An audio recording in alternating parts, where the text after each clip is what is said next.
This is lesson 1.2, Gauss-Jordan Elimination. In our last lesson, we looked at how to solve a system of equations algebraically, specifically using the elimination method. So adding or subtracting two equations together to try and get rid of one of the variables so we could solve for the other. In this lesson, we're going to now extend that idea doing the same thing, but only in the context now of matrices. So this is called the Gauss-Jordan Elimination method because we're going to see a lot of similarities to what we did in the first lesson, but just organized using a matrix. So before we get into this, it's probably good just to make sure that we know what a matrix is. I would imagine by now you do, but just in case you don't or you've forgotten, a matrix is nothing more than an array of values. And so in this case, we've got a number of values that are arranged in rows and columns. And so when we talk about a matrix, we're always talking in terms of the row and then the column. So you'll notice that I've got some subscripts here. So for example, A31 just means that it's in the third row, first column. The other thing is that when we talk about the size of a matrix, we also talk about the size in terms of rows and then columns. So it's rows by columns. So in this case, obviously it's a square matrix. It's a 3 by 3 because it's got 3 rows and 3 columns. But if I had a different matrix that maybe looked like this, we would call that a 2 by 3 because there are 2 rows and 3 columns. So what we're going to do in order to solve our system now using a matrix is we're going to create what's called an augmented matrix. And very simply, what I'm going to do is take my system. You'll notice we've got a 3-equation system with 3 variables. If you were to go back and look at our notes from the last lesson, this is the same system that we ended with before. I'm doing that intentionally because I want you to just, if you wanted to, kind of go back and kind of look at them side by side and see those similarities in how we're kind of solving these. So what I'm going to do is we have to make sure, first of all, that all of these equations are in standard form with the variables lined up with each other. And what I'm going to do then is take all of the coefficients, the 2, 3, -1, the 3, -2, and 5, and the 1, 1, -1. We're going to write out all those coefficients in the order that they appear. And then I'm also going to write the value that the equations are equal to in a final column, so 7, 4, and 3. Sometimes you'll even see people just draw a line, just kind of showing that the one side are the coefficients, the other side is what the equations are equal to. I'm not going to do that. I'm just going to leave it like this. But this is what we call an augmented matrix. If I didn't have what it was equal to, if I just had this, then we call it a coefficient matrix because it's a matrix obviously with just the coefficients. So once I've got my augmented matrix, we're going to start to manipulate this and change this so that we can solve our system. And ultimately what we're trying to do, the goal of this is really to have a matrix that looks like this. So in this case with a kind of a coefficient matrix of 3 by 3, I'm looking for a bunch of zeros and ones so that I have just this diagonal of ones going down. So it'd be 1, 0, 0, 0, 1, 0, 0, 0, 1. And then I'll have some kind of numbers here. We'll just call them x1, x2, x3 for now. And if I can get my matrix in this form, what happens is that this x, or this one refers to x, this is my y, and this is my z. And these would be my solutions. So x would be x1, y would be x2, and z would be x3. So that's the goal, is to get this augmented matrix into that form.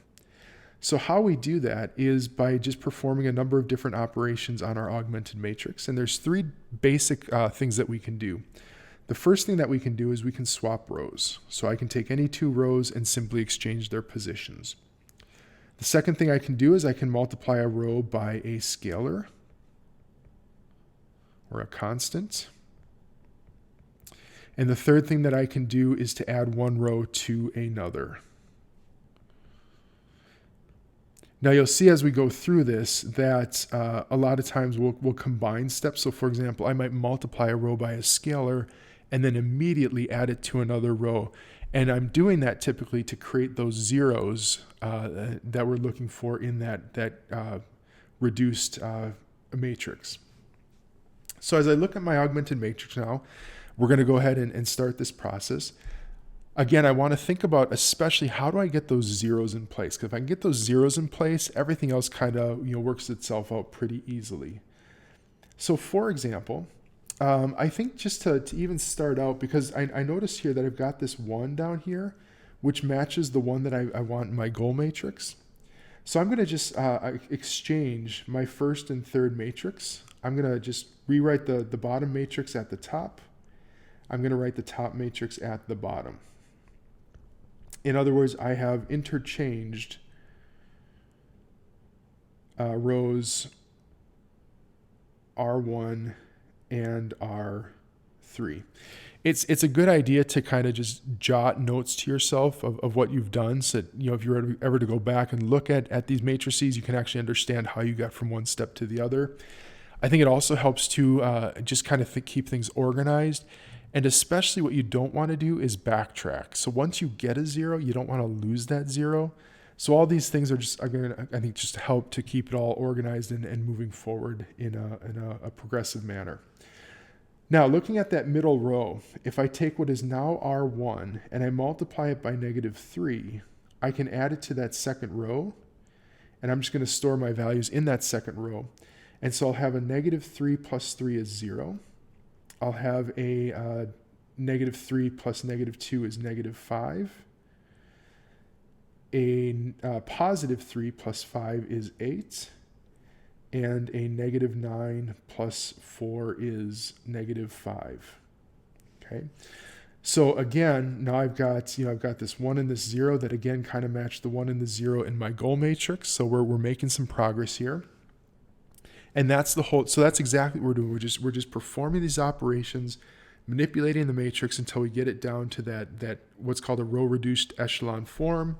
And that's going to give us our solution. So let's go ahead and just keep going now with this. So I am going to, let's take the top row and add a multiple of that to the third row. So the top row is going to stay the same. The second row is going to stay the same. And I'm going to take the top row, the row 1, multiply it by a -2 and add it to the third row. So I'm going to have -2 plus 2 is 0. -2 plus 3 is a +1. 2 plus -1 is also a +1. And a -6 plus 7 is 1. All right. Next, I am going to, let's go now. Let's try to take care of that middle row. I'm going to take my third row, multiply it by a 5, and add it to my second row. So the top row is going to stay the same. By the way, I'm doing this very methodically, and I'm intentionally kind of doing one step per matrix just to keep things clean and organized. But certainly as you get more comfortable, if you want to do multiple steps in a single matrix, by all means do that. So, like in this case, I would probably add my third row to my second row, as well as a multiple of my third row to my first row. I could certainly do that all in one matrix. But again, to keep things organized and just to really understand step by step what's happening, I'm intentionally kind of doing just one thing per step. So whoops, and I didn't mean to write that middle row. That's the one we're going to change. So I'm going to take my third row, I'm going to multiply it by 5, add it to the second row, and we'll store those values in the second row. So we're going to get 0, -5, whoops, not -5. We'd have 0, 0, 13, and -5, or excuse me, 5 plus -5 is 0. Okay, so noticing now that basically this middle row, if I were to divide this middle row by 13, I'd have 0, 0, 1, 0, which is in fact what we're going for that last row. So again, I'm just going to do a swap here. By all means, I typically do this in multiple steps in a single matrix, but I'm going to just swap rows 2 and 3, and then also divide by that 13. So basically now what I have is this. So I basically just swap R2 and R3 to get here. Okay. All right, so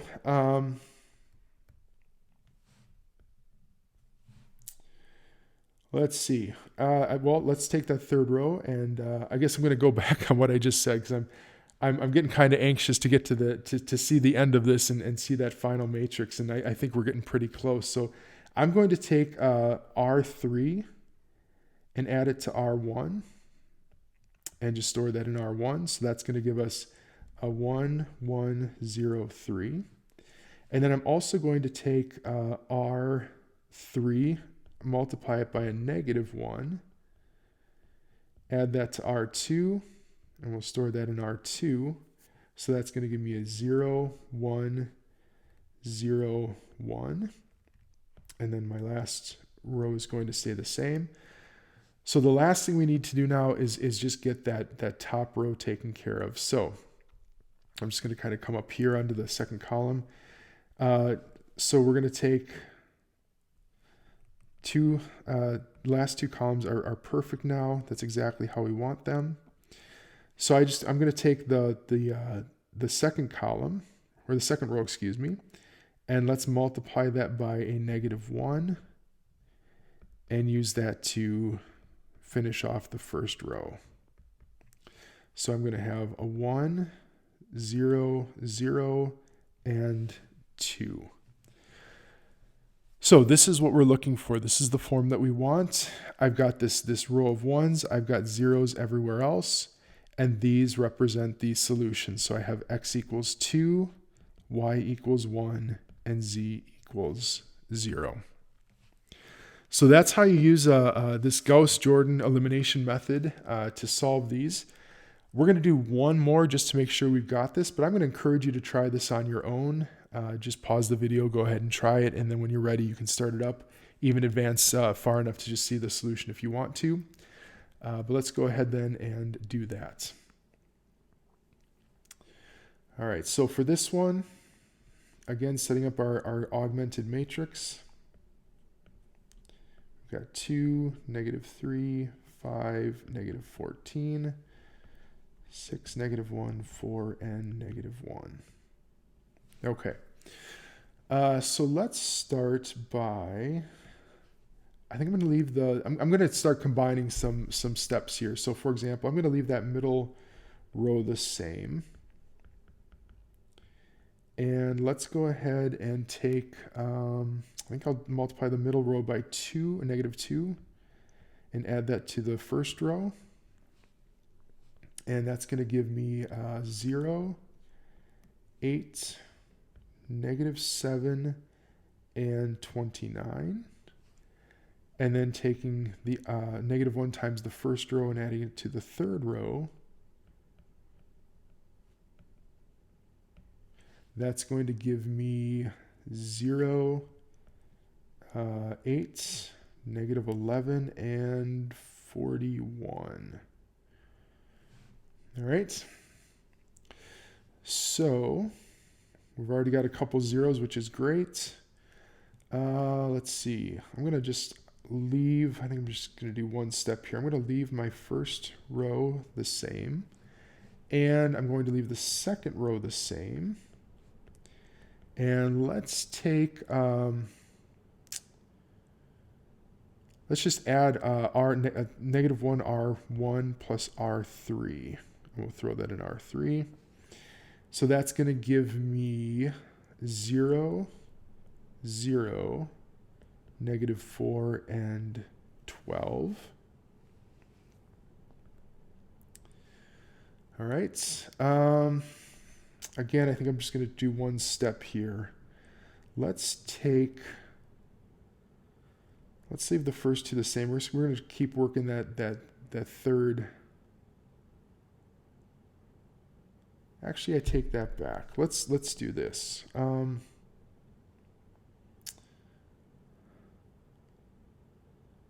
Let's do, well, I guess tell you what, I'm just gonna do the first two rows the same. Why try to be a hero here and do a whole bunch at once? Let's just make this easy. Let's just go ahead and divide that third row by -4. So we have 0, 0, 1, -3. Okay, now we can really use that though to pound on the first two rows. So I'm going to, so this was just doing a -1/4 of R3. All right, so I'm going to take that third row now, and let's use that to get at the first two rows. I'm going to take 7 times R3, add that to R1, and that's going to give me 0, 8, 0, and 8. And then I'm going to take -5 times R3 and add it to R2. And that's going to give me 2, -3, 0, and 1. And then 0, 0, 1, -3.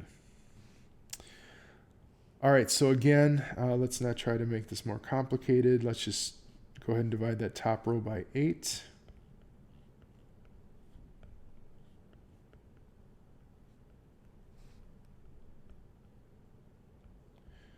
All right, oops, that should be a 1, not an 8.